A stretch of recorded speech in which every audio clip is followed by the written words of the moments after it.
Selamat pagi, perkenalkan nama saya Maria Jovanka Meska Gata dari kelompok 8 Praktikum Geologi Struktur Geofisika. Akan mempresentasikan hasil praktikum minggu ketiga, yaitu mengenai stereografi kekar. Dan di sini kita akan menggunakan stereonet yang berjenis SmithNet dan yang selanjutnya adalah Carlsbignet. Nah, sekarang kita masuk ke kalkir yang pertama. Di sini kita akan memakai SmithNet dan akan mencari pol dan juga membuat proyeksi bidang dengan data strike dan dip yang diberikan, yaitu berjumlah 40 data.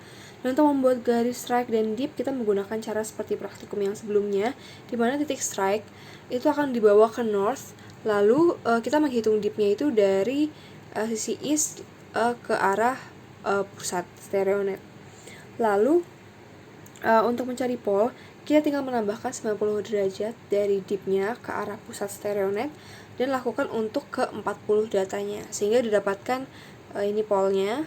Pol ada berkumpul di daerah sini, dan ini merupakan proyeksi bidang dari strike dan dip yang diberikan. Di sini ada lembar kalkir yang kedua, di mana kita sudah memplot ulang titik-titik pol yang sebelum ada di sini di kalkir yang pertama ke kalkir yang kedua. Lalu kita gunakan Carlsbignet itu untuk melakukan konturisasi antara pol dengan pola segi 6 atau segi 5 terkecil. Selanjutnya kita hitung berapa pol yang ada di setiap segi 6 atau segi 5 terkecil dan ditandai tepat di tengahnya seperti ini. Seperti ini contohnya. Seperti itu. Nah, langkah selanjutnya adalah kita menumpuk lembar ketiga ini di atas lembar kedua, lalu kita plot ulang nilai yang ada di tengah segi 6 atau segi 5 yang terkecil yang telah kita buat sebelumnya. Lalu kita buat klaster yang menandakan kesamaan jumlah pol pada pola segi 6 atau segi 5 terkecil. Jadi misalnya kalau di sini ada hanya terkumpul satu pol, berarti hanya satu tingkat saja. Lalu kita buat bertingkat-tingkat sampai di sini temukan titik puncaknya adalah berjumlah 14 pol, kumpulan 14 pol.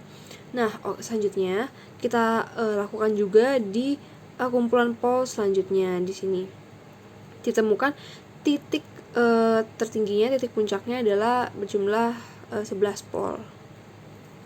Begitu. Nah, pada lembar kalkir keempat ini kita plot 2 pol tinggi yang telah kita dapat sebelumnya. Di sini kita plot ke sini dengan menggunakan SmithNet, lalu disejajarkan salah satu pol ke bidang ekuator, lalu ditambah dengan 90 derajat. Kita lakukan untuk kedua pol ini.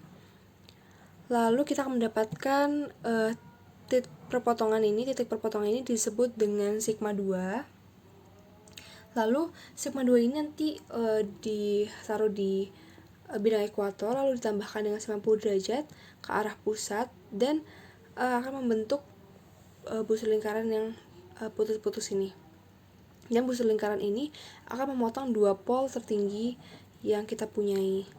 Lalu kita akan menghitung interval terdalam dari garis perpotongannya. Garis perpotongannya adalah yang ini dan yang ini. Setelah kita hitung, kita akan mendapatkan 58 derajat dan garis tengahnya adalah 29 derajat yang kita sebut dengan sigma 1.